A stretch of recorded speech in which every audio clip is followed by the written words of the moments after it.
December 16, 2024, News Report 1. According to Yonhap News Agency, Han Dong-hoon, leader of South Korea's ruling People Power Party, announced his resignation on December 16. This decision was made amidst growing pressure both within and outside his party following President Yoon Suk-yeol's impeachment by the National Assembly. On December 14, the South Korean National Assembly passed a resolution to impeach President Yoon with 204 votes in favor. Although most members of the People Power Party opposed the impeachment, 12 members voted in favor. Han had previously called on party members to support the impeachment, which led to a loss of credibility within the party. Han stated in a press conference that he did not regret his decision. He had served as the party leader for only 146 days since his election on July 23. After the impeachment resolution passed, the decision was sent to the presidential office on December 14. According to South Korea's constitution, President Yoon's powers have been suspended, with Prime Minister Han Deok-soo temporarily assuming presidential duties. However, Yoon's fate will ultimately be decided by the Constitutional Court. The Constitutional Court held its first deliberation meeting on December 16 and decided to begin the trial preparation process, with the first pre-trial hearing scheduled for December 27. The case is being presided over by Judge Jong Hyung-sik, who is considered neutral but leaning conservative and was appointed by Yoon. There are 9 judges in total at the Constitutional Court, with only 6 participating in the deliberation. The impeachment can only pass with the agreement of at least 6 judges, meaning that if one judge opposes, Yoon will be restored to office. Meanwhile, the South Korean Prosecution's Special Investigation Division on December 16 issued a summons to President Yoon, accusing him of treason and abuse of power, requesting that he appear for investigation on December 18. However, the President's Security Service refused to accept the subpoena, meaning the summons was not delivered. This marks the second time Yoon has refused to cooperate with the investigation. On the opposition side, Lee Jae-myung, leader of the largest opposition party, the Democratic Party of Korea, held a press conference on December 15 and proposed the creation of a cross-party national consultative mechanism to restore national governance and temporarily suspend discussions on the impeachment of acting President Han Deok-soo. In response, Prime Minister Han Deok-soo stated that the government is prepared to actively cooperate with the National Assembly, including both the ruling and opposition parties, to address the current constitutional crisis. South Korea is currently at the center of a political storm, and the ongoing battles are testing the stability and resilience of the democratic system. News Report 2. According to the New Island Daily, residents in Riverside County, California, recently captured images of mysterious lights moving slowly in the night sky, sparking widespread attention. The residents suspected the lights were from drones, but the lights had a very unusual shape. They formed a giant triangle, about the size of a car, far exceeding the specifications of regular commercial drones. Similar phenomena have been reported in New Jersey and New York as well. However, Department of Homeland Security officials stated that there is currently no evidence to suggest these drones pose a national security threat. While the official stance is cautious, many observers believe these phenomena could be related to secret government testing programs, with some even speculating that the U.S. may be testing new drone technologies. News Report 3. According to Nikkei News, U.S. President-elect Donald Trump and his wife Melania hosted a dinner with Aiki Abe, the widow of former Japanese Prime Minister Shinzo Abe, at their Mar-a-Lago estate in Florida on December 15. Melania posted a photo on Twitter, expressing her condolences for Shinzo Abe and praising his great political legacy. After Trump's election, Japanese Prime Minister Shigeru Ishiba expressed multiple wishes to meet him, but due to legal restrictions, Trump had declined meetings with any foreign heads of state before his official inauguration. However, insiders revealed that Trump personally invited Aiki Abe to visit the U.S., bypassing formal government channels. This gesture reflected Trump's deep personal friendship with the Abe family. Back in 2016, when Trump was first elected, he established a close friendship with Shinzo Abe, as they shared similar political ideologies and often engaged in discussions over their mutual love of golf. Abe had mentioned that they often spoke for hours, losing track of time, and Trump highly trusted and respected Abe's opinions. After Shinzo Abe's assassination, Trump publicly stated that it was one of the saddest days of his life, and it deeply saddened many Japanese people as well. News Report 4. According to Radio France Internationale, the European Council officially announced the 15th round of sanctions against Russia on December 16. These sanctions not only target Russia but also, for the first time, include China, with 54 individuals and 30 entities being sanctioned. Among them, China's Shadow Fleet was added to the list due to its role in assisting Russia with oil sales. The Shadow Fleet refers to ships that sail without navigation documents, insurance, or activated transponders. Normal commercial vessels are required to have navigation documents that indicate their origin and destination, an active transponder to show their location, and insurance. However, these shadow ships bypass all formal shipping regulations. These ships purchase oil from Russia and typically trade it with vessels that have legitimate documents on the high seas before transporting the oil to China. Such transactions provide Russia with substantial war funds and serve as a key means to evade international sanctions. European diplomats stated that this sanction sends a clear message to China: actions that fuel the war in Ukraine will come with consequences. This move also highlights the EU's increasingly tough stance on the Russia-Ukraine conflict, expanding the scope of sanctions with the aim of cutting off Russia's financial resources. News Report 5.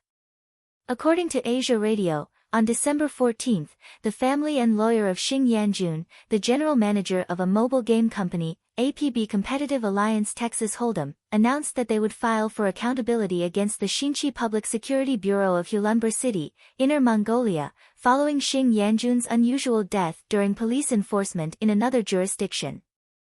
Xing Yanjun's company and household registration are in Beijing, and the business was not conducted in Inner Mongolia. However, in November 2022, the Shinchi Public Security Bureau arrested Xing Yanjun on charges of running a casino and froze his company and personal accounts. The family and lawyer pointed out that this was a typical case of law enforcement across regions, also known as remote fishing. On December 15, 2022, the Shinchi Procuratorate decided not to approve Xing's arrest, but the police did not release him. Instead, he was transferred from the detention center to another location under residential surveillance, where he remained in custody. On April 3 of this year, Xing was found dead under residential surveillance. The police stated that it was a suicide by hanging, but the family strongly disputed this conclusion. 8 months after his death, on December 15, 2023, the Inner Mongolia police announced the case had been closed due to no criminal facts. The family believes that Xing's death is closely related to improper cross-jurisdictional enforcement and is calling for accountability for the relevant personnel and enforcement agencies, questioning the legality and transparency of such remote fishing enforcement. This incident has garnered wide attention as it marks the first case in recent years of a person's death due to such cross-jurisdictional law enforcement. The family and lawyer are calling for a comprehensive investigation and clarification of responsibility to prevent similar incidents in the future. News Report 6. According to the UK's National Crime Agency, NCA, announcement on December 10, Tian Wenjun, the former richest man in Shaanxi, had approximately £12 million in assets confiscated by the UK government after he failed to prove the legal source of his vast fortune. These assets include 2 mansions, 2 student apartment buildings, and funds in bank accounts. The NCA stated that Tian's assets in the UK may be linked to his involvement in financial fraud activities in China. The proceeds from these confiscated assets will be jointly distributed by the UK Treasury and NCA to support local projects and improve public facilities. 50-year-old Tian Wenjun is the actual controller of a large enterprise group in Shaanxi province. In 2015, he obtained UK residency through investment immigration and transferred a significant amount of assets to the UK. According to Daily Economic News, Tian had obtained loans up to 270 billion renminbi through Chinese banks. However, In 2017, his financial empire collapsed when his funding chain broke, and he became a focal point in China's financial sector, with multiple issues related to his funds. The confiscation of Tian Wenjun's assets has generated mixed reactions. Some view the UK government's actions as a decisive move against financial crime, while others question the government's motivations. Critics argue that when Tian immigrated to the UK and transferred his assets in 2015, the government took no action, and only after his financial downfall and the exposure of the scandal did it seize his assets under the claim of illegally obtained wealth. Some commentators feel that this action is akin to kicking someone when they are down. Furthermore, Tian Wenjun's alleged criminal activity has not been formally adjudicated by Chinese or international judicial bodies, making the UK's actions more controversial. Some believe that the UK's lax screening of high-net-worth individuals when accepting investment immigrants and the subsequent seizure of assets after issues arose may be more driven by national interests. Tian Wenjun's case has reignited concerns about high-net-worth individuals transferring assets abroad through investment immigration, potentially affecting Sino-British relations. Public opinion in China has expressed dissatisfaction with the UK government's handling of the case, accusing it of lack of transparency and double standards. It remains to be seen whether this case will lead to new discussions on Sino-British financial cooperation and judicial collaboration. News Report 7. According to Radio Free Asia, on December 15 to 16, several hundred Hui Muslim protesters gathered in front of the Yuxi City Government Office in Yunnan Province to protest the arrest of Ma Yue, an imam from Dang Mosque, and demanded her immediate release. On December 15, Ma Yue was taken away by about 60 police officers while dining at a restaurant in Hongta District, Yuxi. Witnesses said the police did not present an arrest warrant or identification documents, and stated that her arrest was due to her preaching the Quran. This act sparked strong dissatisfaction among the local Muslim community, with protesters accusing the police of violating China's constitutional guarantees of religious freedom. The protesters cooked in pots in front of the government building and camped overnight. Police attempted to disperse the crowd, but a standoff ensued. The Hui are one of China's major Muslim ethnic groups. Since 2017, Hui Muslims have reported increasing restrictions on religious freedom, including forced conversions of mosques, limits on religious gatherings, and the arrest of religious leaders. Some scholars and activists claim that Yunnan is not traditionally a Hui ethnic region, but such incidents reflect the tightening control of the Chinese government over religious groups. Reports indicate that Hui Muslims are also affected by policies similar to those applied to the Uyghur Muslims, including internment in re-education camps. Scholars have pointed out that tens of thousands of Hui Muslims may have been detained, further highlighting China's hardline stance on Islam.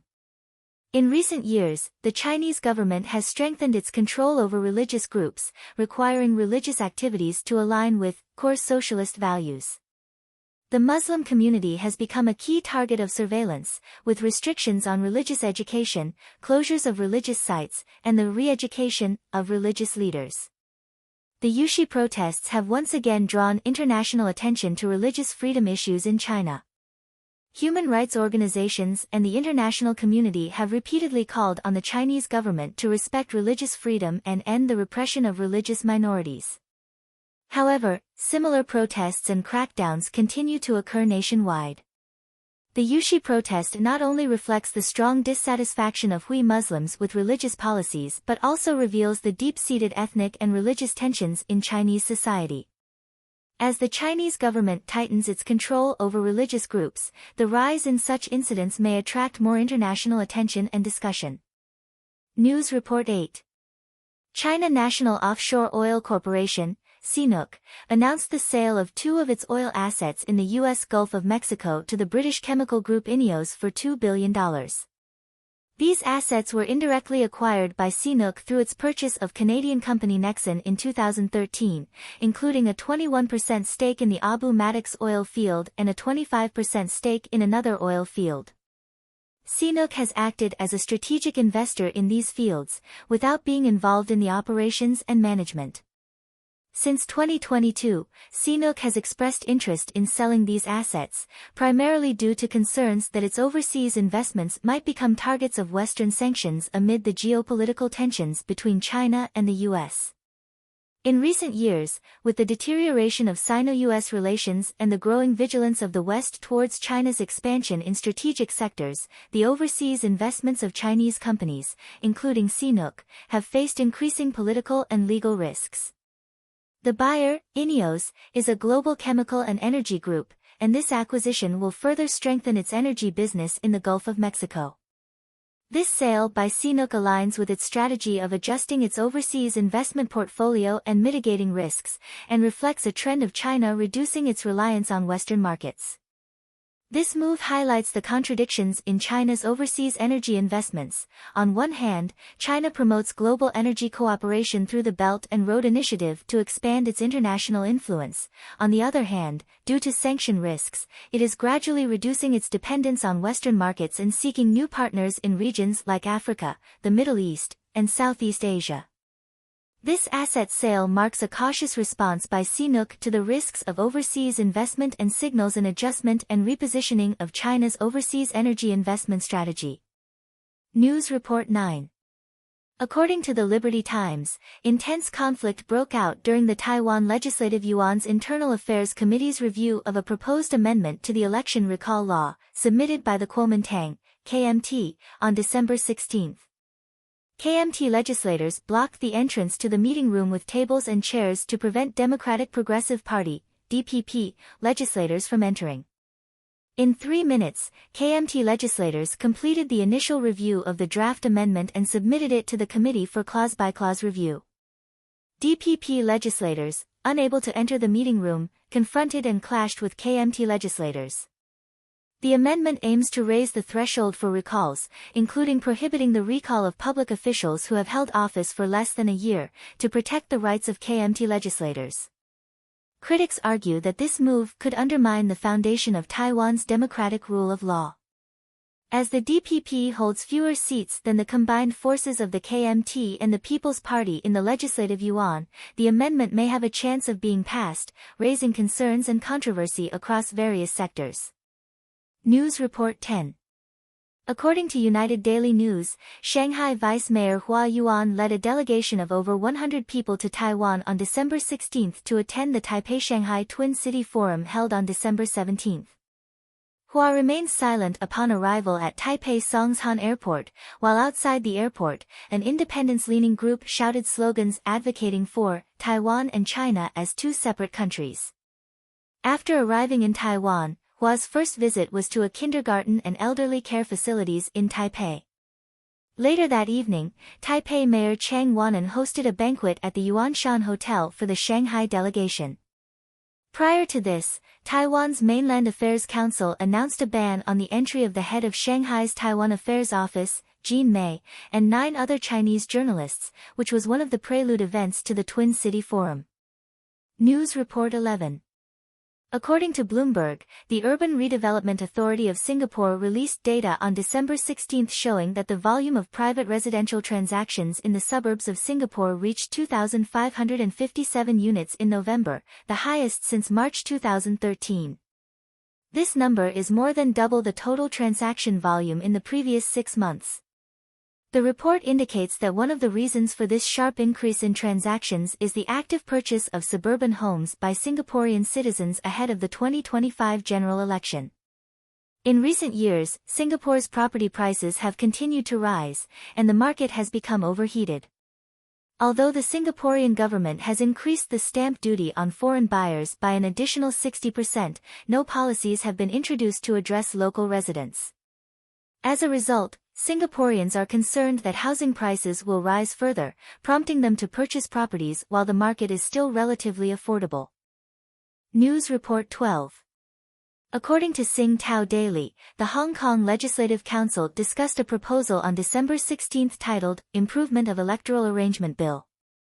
This bill has attracted widespread attention because many believe the term improvement often implies some form of manipulation of the electoral system, especially in Hong Kong's political context. According to the bill, the government plans to introduce smart ballot boxes and vote counting machines in legislative council elections. The so-called smart ballot boxes are intended to prevent voters from submitting blank or invalid votes. Blank votes refer to those that are not filled out, while invalid votes are those filled out incorrectly and considered void. In Hong Kong, voters often use blank or invalid votes to express dissatisfaction or protest during elections. The introduction of this bill means that voters will no longer have the option to protest in this manner, thus stripping them of their right to cast blank or invalid votes. In the Hong Kong District Council elections last year, there were 22,000 invalid votes, accounting for 1.85% of the total votes. News Report 13.